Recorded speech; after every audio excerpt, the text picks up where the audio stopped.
In primetime news this evening, Jamaican pastor living in the US wanted for questioning in relation to the mummification of an elderly woman. Fishers brace for potential impact of dredging in the Kingston Harbour. And later, residents raise objection to Green Acres Police Station ahead of official opening.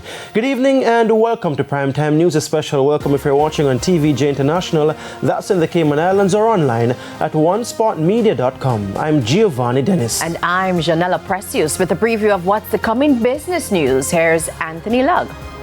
Thanks, Janella. So tonight we're talking party. Reggae Sumfest peaks tomorrow, and if you haven't booked a room yet, you might be out of luck. Tourism stakeholders are reporting a surge in bookings for the weekend.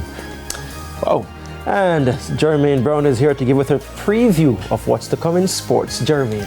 Well, thanks, Giovanni. Well, the Jamaica Cricket Association could receive some help as they look to possibly qualifying for the LA 28 Olympics, and a reggae boy signs for a top club in the Israeli Premier League. We'll tell you more a bit later on. And Romain is here with a preview of what's to come in the weather report and forecast. Romain?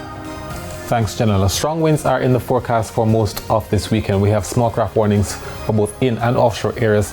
We also have a few isolated showers still expected across sections of western parishes.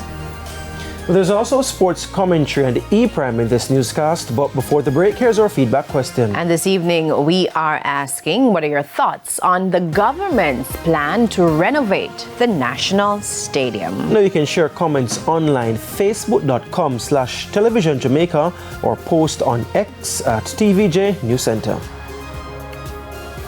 So please stay with us. Primetime News returns after this break.